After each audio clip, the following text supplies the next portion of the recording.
Meus irmãos, a paz do Senhor, só um complemento do vídeo que eu postei há pouco, porque eu estava revendo ele aqui e eu esqueci eu passei batido, né, sobre a parábola da figueira de Jesus, isso é importante, tá? Jesus em Mateus 24, ele fala que quando os brotos, né, da figueira reverdecesse, que estaria próximo o verão, tá? A volta de Cristo vai dar no verão, mas essa explicação é muito longa, talvez eu faça um texto completo, grande, ou até em várias partes para explicar por que é isso, tá?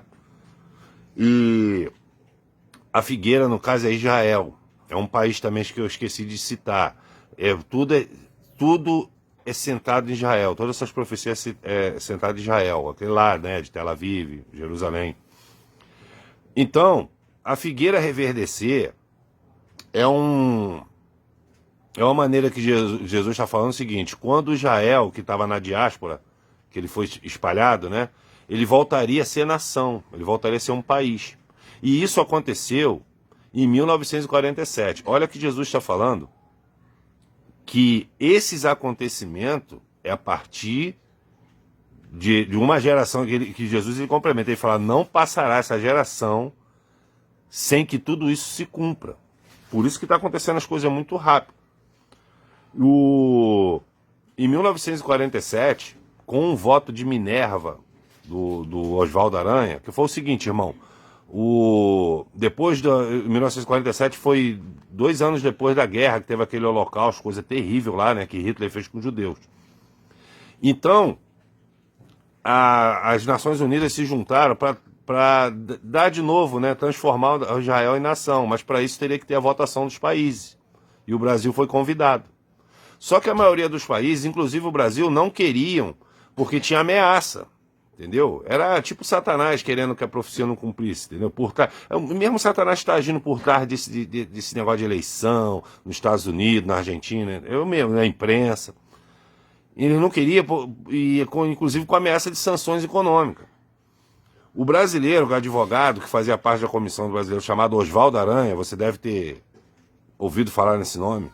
Oswaldo Aranha foi um advogado, ele fez lobby no Congresso, tá, para que o Brasil votasse a favor, tá, da criação do Estado de Israel. Então, o voto, aí teve nações lá nas Nações Unidas que votaram sim e votaram não, votaram sim e votaram não. O voto de Minerva, que a gente chama de desempate, foi do Brasil, através de Oswaldo Aranha. A palavra de Deus diz, irmão, lá em Gênesis, quando ele fala de Jacó, né, do leãozinho, eu esqueci o capítulo, que às vezes eu não gravo capítulo não, mas eu sei o contexto que eu li. Ele fala um cântico do leãozinho lá, ele diz, uma parte desse cântico ele diz assim, ó, amaldiçoado aquele que te amaldiçoar, falando de Israel, e abençoado aqueles que te abençoar. Ou seja, depois desse voto, que é uma das mais antigas aí, se lembra, o Brasil viveu o milagre brasileiro. Foi dali que nós saímos daquele período pós-roça, irmão. E começamos a ser essa grande nação, cheia de riqueza, que está um monte de gente de olho agora. Você tá me entendendo? Então, aí, Jesus fala, não passará a geração.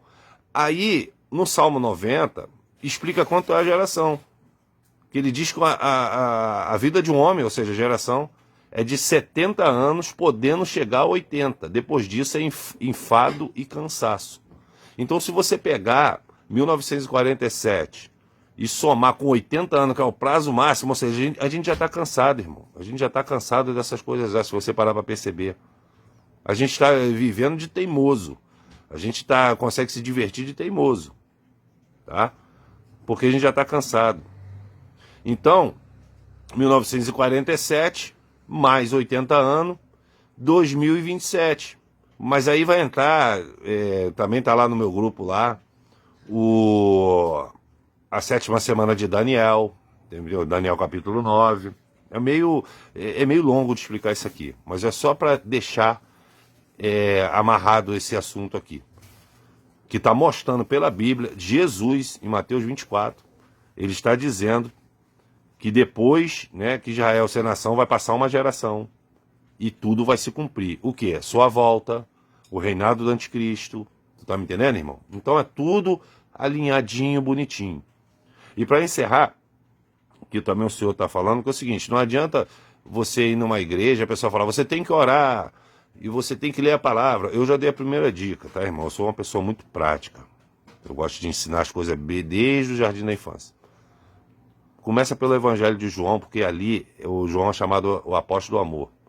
Começa sempre a Bíblia, você que nunca leu, tá, irmão? Começa a Bíblia sempre pelo Novo Testamento.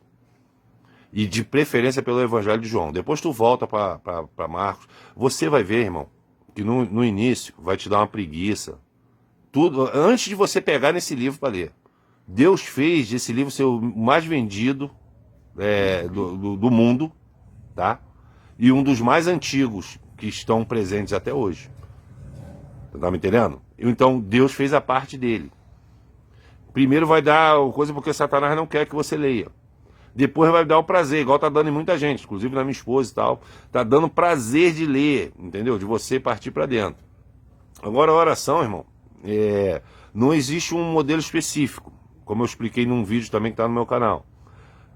Porém, eu, Ricardo, eu sigo algumas instruções, porque tipo assim, a primeira coisa você tem que entrar na presença de Deus, que ele é um Pai Nosso, né? Não tô falando pra tu rezar o Pai Nosso não, irmão. Mas eu tô falando que é o Pai Nosso e não o Pai Meu, porque você tem que entrar com o irmão na tua presença. Isso agrada ao Senhor. E segundo, você pedir perdão pelos seus pecados, inclusive de hoje, os pecados conscientes que você sabe que você tem. Nós temos a semente de pecado e a palavra de Deus diz que não um justo sequer embaixo da terra. Por que você tem que pedir perdão, meus irmãos? Porque Deus, você está falando, você está entrando na presença de um Deus 3 vezes santo, real, entendeu? E Abacuque diz que ele é tão puro de olhos que não pode contemplar o mal. Então você começa pedindo perdão pelos seus pecados. Eu gosto de exaltar a longanimidade dele, até para falar para os Satanás ao redor que eu amo ao Senhor, pela magnitude, porque ele está no controle de tudo. E eu procuro não pedir, eu só procuro agradecer. Como eu já falei em outras vezes, eu fui uma pessoa muito doente quando criança. Satanás quis tirar minha vida desde o ventre da minha mãe, que minha mãe caiu várias vezes estendendo roupa, né, numa escada, com a barriga grávida de 9 meses meu. Deve ser por isso que eu tenho essa cara assim, afastada, assim, né, achatada. Mas Satanás tentou minha vida desde o começo. E o Senhor tem me guardado.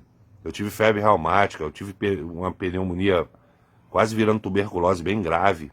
Eu senti uma cortina preta descer nos meus olhos quando eu era bem novo. Eu escutei médico falar na minha mãe, na minha frente, que eu não ia viver até os 18 anos, porque que ela tinha que se conformar. Minha mãe começou a chorar. Então alguém orou por mim, irmão.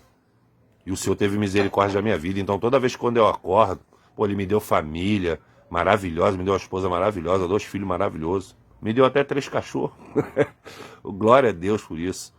O que eu quero falar para vocês, irmão. Então toda vez que eu levanto e abro os meus olhos, tudo para mim é lucro. É isso que eu tô falando para vocês.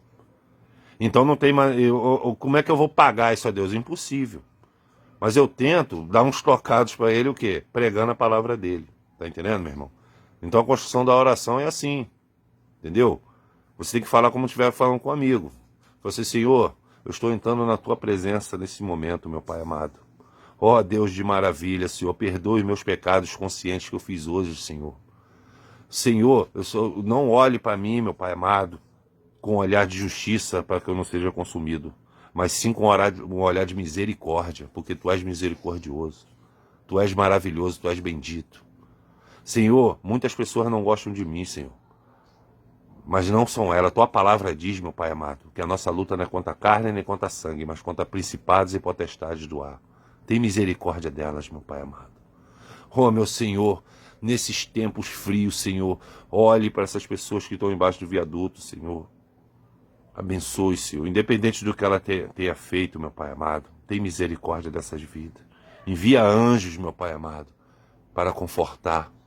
Levante, Senhor, valentes, meu Pai amado, para levar agasalhos nesse tempo. Senhor, abençoe nossa nação, Senhor, tão turbulenta, meu Pai amado. Nós estamos passando por um momento crucial, nunca antes na história, meu Senhor. Senhor, tem sinais que nunca aconteceram na terra, no mundo e na história, estão acontecendo agora, em 2022 e agora para 2023, Senhor.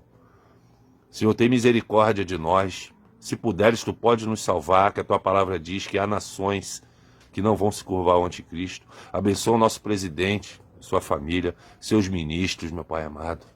Abençoa a nossa nação, Senhor. Tem misericórdia de nós. Somos uma maioria temente a Ti, meu Pai amado. Não só em estatística de IBGE, mas de coração. Nada pedimos para nós, meu Pai amado. Tu já nos deste a vida, o pão na nossa mesa, a nossa água para beber, a nossa comida para comer, nossa roupa para vestir. Somos gratos, meu Pai amado. E temos até além do que o Senhor prometeste em Tua palavra. Mas nós confiamos no Teu amor. Fique conosco, Senhor, não vire as costas para nós. Essa é a oração que eu faço em nome de Jesus. Amém, graças a Deus. E com o tempo, você pode, irmãos, incluir mais pessoas em suas orações, que ela fica mais longa. Quanto mais longa, mais intimidade que você tem para Deus. Mas a dica principal que eu queria dar para encerrar agora é: procure não fazer oração mecânica. Não faça oração mecânica. Pega a dor. O meu sobrinho falou uma vez que até para você orar, você tem que orar para Deus para ver para quem você vai orar.